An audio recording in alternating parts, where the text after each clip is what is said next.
Okay, guys. This video, I'm more concerned with showing you some of the things we've done. For those of you that haven't seen, we're glad to take you to test and show you around and see what we've made. When I open it up, we've got the map right here. You'll see we're right here under the compass north. This is the island that was the site for the test Arwick. Everything you see on this island outside of the buildings was custom added, from the rocks to the mobs. All these mobs are custom built. That is Crip's handiwork. They are mean because that's exactly what they were designed to be. This is level 200 plus on the island. It is very difficult stuff. Every tree, every bush, every mob was hand placed here. Um, every wall, it was all built just piece by piece to build a new area. When we enter, you see we got some town guards here. In here, we've got a welcome sign. We've got a hawker, which is hawker criers, same thing as a town crier. Um, Other than that, when we move in, we've got NPCs. Some of them just give you a little bit of lore. They say something. Some of them don't say anything because they're turned off. I actually have some that are completely disabled because I'm waiting for them to bring in quests, and I'm going to be phasing the quests in on this island rather than opening them all at once. This one, for example, gives you a collection task to collect dragon's blood. There's one up here in the bar that she is actually a currency converter. This island uses a different currency. There's a whole lore reason behind that, but you must convert MMDs to the currency, which is a piece of 8. And once you've converted, you can go see the vendors in this town. They sell high tier loot. They sell 420 and 430 wields. They are not max retail. They are also not, well, they are max retail plus 2 damage, untinkerable, attuned, and bonded. They do not take the place of anything loot generated. You can get far better weapons with loot gen, but we made the option available. So if people are building back up, they can build back up. They can get starter gear here and it'll go away. You know, eventually they're going to get better. They're going to build their own. They're going to replace it. And that was the idea here. And also to create the MMD sync, we all have concerns on economy when it comes to AC. This is a new version of a Lifestone. It's not active on live, but it was just a cool piece. It was reskinning and pulling an animation and a little bit of tweaks to get it to work right. Same thing with the guards. To be honest, I spent a lot of time with the guards on trying to make them attack. So if you attacked them, they would kill you. Um, I had some issues. Because I wanted the wood golem look, I could not make those animations work properly. And I would rather have the look I'm going for and the appearance than the other fun little thing. In that way, this island it's literally a cookie cutter of Arwick, and all I did was add the walls, add all the scenery, add the NPCs. Every single item in the town was custom built. Every weenie is a custom weenie. There are armor, weapons, you name it. Wands in here. Um, of course, I have a new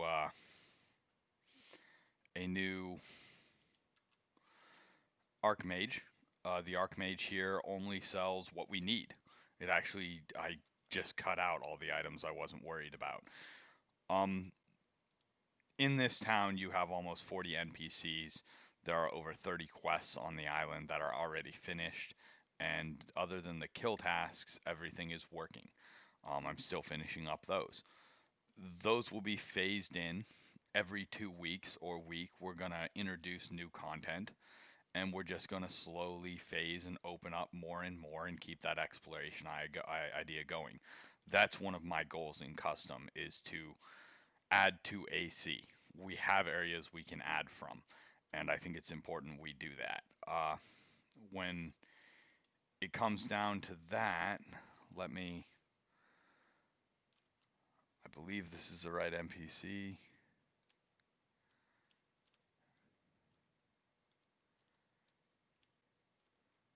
It is not. This is a dungeon that I built.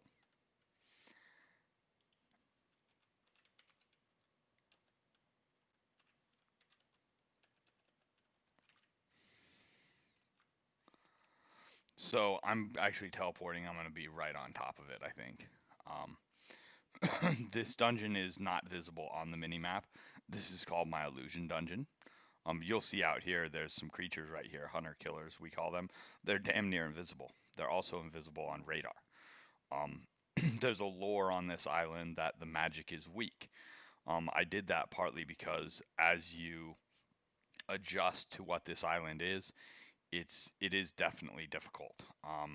And the rendering on a flat plane in Ashron's Call takes some time, so things will pop in and out a little differently. I wanted a lore to make that viable. Once you come in here, you see more of these skeletons. This is another custom gen using the same mobs. And I'm just gonna, well, this is a good time to show you guys that. That is a rifle. Um, People may agree or disagree with adding those into AC. There's a whole nother discussion to be had there as far as what was originally in some of the lore and whether or not it should be continued. That's for each server owner to decide, not me. I build according to what I want to see and what's been suggested. I'm just kind of getting through this. As you go through this quest, you go through, there's mining areas, there's a whole quest where you get one of the parts that helps build this gun in here. Beyond that, this quest was the start of an old event dungeon. So, if you notice where we portaled in, blah blah. So you portaled in, there's a surface portal right there. Well, the trick is, if you, oh shit, there's a whole bunch of shit down here. And actually I jumped too far, which is like the Tusker dungeons. There are some areas here where it can be done and you drop into the wrong area. And that's exactly what just happened to me, is I dropped into the very bottom of it. So I'm looking up above and I'm seeing that there's that ledge. I don't know how well people are going to be able to see it. I'm going to jump right back up here and oh look, now I'm on this ledge. Now if you navigate through this, there's a lot of little tips and tricks on how to navigate through this. I've played a lot in it, so I kind of know my way around. I built it. As you go through, you get through, and none of this is made to be easy, okay? This is made for players to learn. You get here, you can see there's a portal on my mini map here. Once again, it's invisible on the other map. This is meant to be discovered. There are hints about it. Throughout town, there are people that talk about it. Well, in this case, if I go to I'm in God mode, so my jump's kind of tricky. I don't actually have playable characters on my test. I wipe my test religiously. Down here, you end up meeting Falsey. And Falsey tells you, hey, you can't trust your eyes. If you slay the dragon of illusion and hate, she will reward you. Oh, hey, look, now I got another dungeon. This is once again a repurposed live dungeon. These live dungeons required environmental conditions. They are very much unfinished and they have problems with them. That's why I chose them. It's an illusion dungeon and I worked with what I had. And right away we run into damn near invisible. These are dragons. They are mini dragons. You can see now I'm hitting them for 0 cold damage. Each dragon has an elemental type. You can't tell that type until they attack you, and then you have to attack them with that element to kill them. You go in, there's bigger ones down here. Until they're moving and attacking you, they're very difficult to see. This was, of course, meant to be a difficult dungeon. As you go in here, you'll notice, hey, there's all sorts of, because I got my thing on so you can see the names up here, so you can see where the animals are, and you can see them on the radar. But to actually get down to the next level of the dungeon, you have to jump. Oh, hey, look, another portal. You go through that portal. you drop into another layer. This is a lot of what I focus on building is how do we take something that's unused? Clearly, this dungeon's unfinished. You just got the black behind you. You can actually jump off the edge, and there's an area here. And it tweaks out the top of the screen and all that stuff. For me, with the idea of a illusion dungeon, that offered some real valuable things that made it a little bit more fun to play and used a space that would otherwise really be unusable. We do have a limited real estate in AC, and I am trying to use as much as I can. This one, very similarly, you got your dragons, you get down, this is the bottom of the dungeon. You're here, there's no big baddie here. Oh, hey, look, one more trick. This dungeon was built to be beat by a group, and it was built to take exploration to do. And it has not been done on live yet. So people here are getting a preview. As we get down here, we're going to go through, hey, look, another thing. Each dungeon has a clever name, and this one's called They're Watching You. You saw I can click on the dragon. I can kind of see it a little bit. Of course, you got the eyes floating, which are creepier than fuck. You keep running down, you get past this, and then we're really getting into, boom. Now this is the end of the dungeon. The dragon back there that I click on, he is giant. He is called the Caricature of Doom. There is a invisible bridge that you can walk on to cross. Caricature of Doom, right there. Exit portal is once again down below, and if you tweak it right, you can't see it. This was all about using what we had. You see the sky is not in place. This dungeon was built to be using a land block. I don't know if anyone's used it, but the land block property that can make it fog. This dungeon was actually built for that mechanic, and it was only a live event dungeon. So we had AC devs in the old days that actually ran this dungeon, and that's what it was for. I don't remember specifically the quest it was for anymore. But that's pretty much the end of this dungeon. You kill him, you get an item from him, and you move on. That's a vast majority of what I've built on this server was a lot of custom items. The guns that you're looking at, and I'll show you that mechanic as soon as I get back to it. I'm not actually going to show you the whole thing because I don't have the right items spawned in right now, but I'm going to create a new rifle in my inventory, or I'm going to do the wrong weenie ID because I don't remember them all, and I'm going to create a new rifle. The flat rifle that comes is a missile weapon 365. It uses its own ammunition, which is bullets available from a vendor here. Now that is an armor rending, attuned and bonded weapon. Now you have dragon hearts in different colors that you can get on a drop from the dragons of that color. Those dragon hearts, if I sit there and I apply it to that weapon, now it is a lightning rended. There is a dispel zone that returns it to armor rended. Essentially, you've built an elemental Atlan missile weapon, which was something I really thought would be a cool aspect to the game. That aspect can be applied to a bow or a million other things in the game. It's just a matter of how far are you willing to go and what are you willing to do. Trees are very similar. Like every tree here, I had to create a custom weenie ID, make them unselectable, make them stuck property bool. The big trees were actually a critter, and it was a matter of changing the emote tables, making them unselectables. They had a global that they were broadcasting I had to delete. It was rebuilding stuff that we have in AC. My goal in custom content is that every single thing I put on this island is a custom WCID. None of it uses retail specs. From the doors to the benches, those are all custom WCIDs. Yes, people have asked me, that is redundancy. I could use the regular weenie IDs.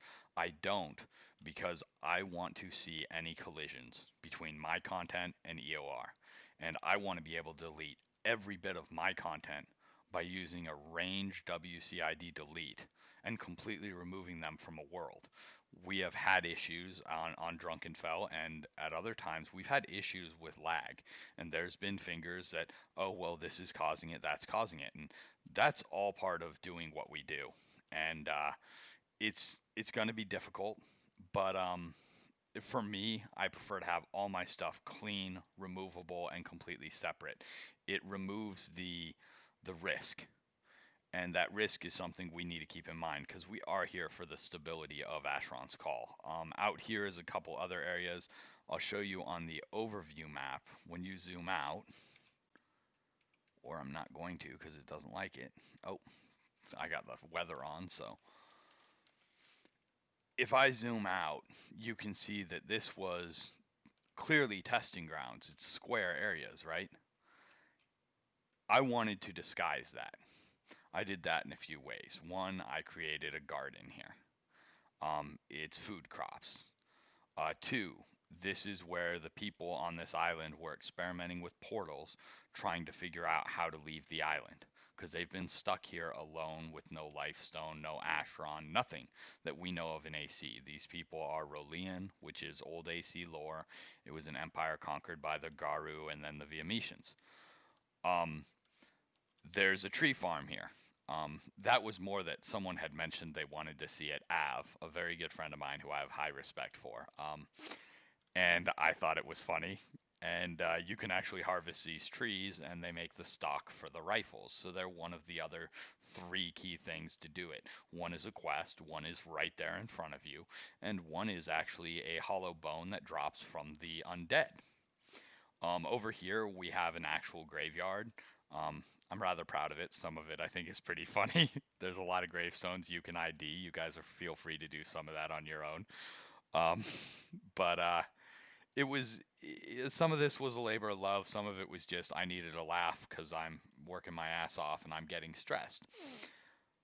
Um, to the lore of the island, they founded this island after they had to fight some of the big dragons. A lot of people died, so they have this memorial here. It's a set piece. It's something that makes this feel more like a world, makes it feel more full, and not that we just didn't throw stuff together to go, hey, here's new quests. Hey, we thought about it. There is a barn out here, and this tells me I'm missing something actually, because for some reason I'm missing 1, 2, and 3 doors. So that's it. I'll be the first to say we forget things. I didn't check out here for the doors. It just wasn't something I thought about. Now I'm gonna have to go back and fix that. Um, we've got cows out here. We've got field kitties. Um, those are everyone picks on me because I call them kitties and it's one kitty. So now I'm gonna make them have invisible twins that will kill people if you attack the kitties because fuck it. I don't like arguing the semantics of my typos. Colorful chickens, of course, that's Surlins. They're just resized. Simple, easy stuff here. A lot of that went into this continent, and that was a lot of what we did. The hunter killers here, they hit super hard. They are not hard to kill, but they are part of a collection quest, and they're kind of an anti-macro device. You're gonna run into them. They're not easy to see. It creates an atmosphere where people have to think. Our creatures here, and they're not actually holding the right weapons because I'm actually not sure. Oh, I know why, because I didn't load it right. But these guys are extremely mean.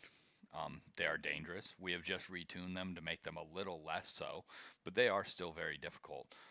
They drop their own bone collection quest. They drop a special new tier of loot that we designed.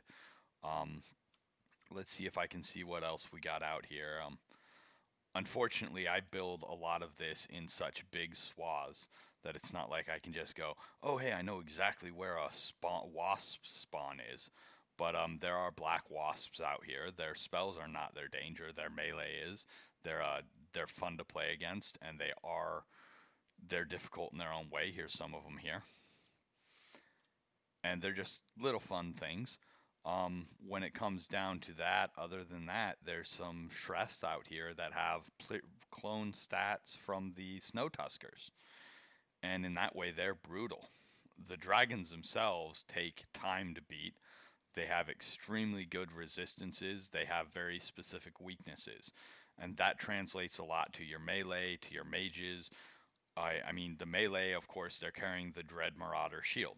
Of course, I like the Dread reference. If you tatter coat their shield, you will find that you're hitting them for no longer hitting them for 60, but you're hitting them for 3,000. This is bringing it valid that players need to be able to bane. They need to be able to tatter coat. They need to be able to approach the content efficiently and simply. And that's something I'm really proud of with this, but you definitely are going to get some kickback from a few players about that as well. The Island Shrest here, they uh, they hit pretty mean right now, and it's made it a really fun time to adjust and build this. Most of this I built all by myself.